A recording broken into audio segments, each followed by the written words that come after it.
ഏത് അനുഗ്രഹങ്ങൾ അല്ലാഹു നിനക്ക് തന്നാലും അതിന് വലിയൊരു നിഅമത്ത് ശുക്റായിട്ട് അല്ലാഹു ചോദിക്കുന്ന നിസ്കാരമാണ്. മുടങ്ങിക്കൂടാ. ദുനിയാവിൽ സഹോദരന്മാരെ, കറക്റ്റായി നിസ്കരിക്കുന്നവരെയും നിസ്കരിക്കാത്തവരെയും ഒരുപക്ഷെ നമുക്ക് സമൂഹത്തിൽ ഒരുപോലെ തോന്നിയേക്കും. ഉമ്മമാരെ, പെങ്ങന്മാരെ, സഹോദരങ്ങളെ, ചെറുപ്പക്കാരെ, ഇവിടെ കറക്റ്റായി നിസ്കരിക്കുന്നവരെയും കറക്റ്റായി നിസ്കരിക്കാത്തവരെയും ആഖിറത്തിൽ അല്ലാഹു വേർതിരിക്കുന്നു. ഒരുപോലെ നിർത്തുകയില്ല. ഒരൊറ്റ ഹദീസ് പറയട്ടെ.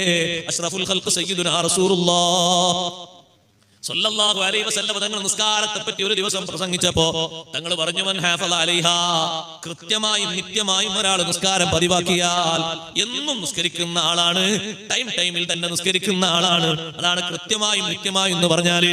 നാട്ടിൽ നിസ്കരിക്കും, ഗൾഫിൽ പോയാൽ നിസ്കരിക്കൂല. ഗൾഫിൽ വെച്ച് നിസ്കരിക്കും, നാട്ടിൽ വന്നാൽ നിസ്കരിക്കൂല. അയാളെ പറ്റിയല്ല പറഞ്ഞത്. ജോലിക്ക് പോകുമ്പോൾ നിസ്കരിക്കൂല, വീട്ടിൽ വന്നാൽ നിസ്കരിക്കും. അയാളെ പറ്റിയല്ല പറഞ്ഞത്. പഠിക്കാൻ പോകുമ്പോൾ നിസ്കാരമല്ല, വീട്ടിലെത്തിയാൽ നിസ്കാരമുണ്ട്, അയാളെ പറ്റിയുമല്ല. ഭർത്താവ് വീട്ടിൽ വരുമ്പോൾ നിസ്കരിക്കും, ഭർത്താവില്ലാത്ത നേരത്ത് നിസ്കരിക്കൂല, ആ സഹോദരിയെ പറ്റിയല്ല. എല്ലാ സമയത്തും കൃത്യമായും നിത്യമായും നിസ്കാരത്തിൽ സൂക്ഷ്മത പാലിക്കുന്നവൻ കാനത്ത് ലഹു നൂറാ വബുർഹാന വനജാതൻ യൗമൽ ഖിയാമ. ആ നിസ്കാരം അവന് വെളിച്ചമാണ്. ഉമ്മമാരെ, കൂടുതൽ വെളിച്ചം കിട്ടേണ്ട ആദ്യത്തെ ലോകമേതാണ്? ഖബറിന്റെ ലോകമാ.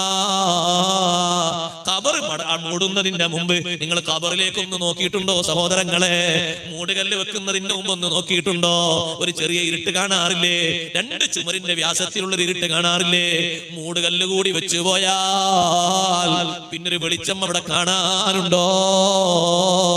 നമ്മുടെ തലക്ക് മേലെ 8 കല്ല് 9 കല്ല് ഇങ്ങനെ നിവർത്തി വെച്ചിട്ട് അതിന്റെ ഗ്യാപ്പുകളൊക്കെ മണ്ണ് കൊണ്ട് കൃത്യമായി അടക്കുമ്പോ ഉള്ളില് നൂറ് വേണോ?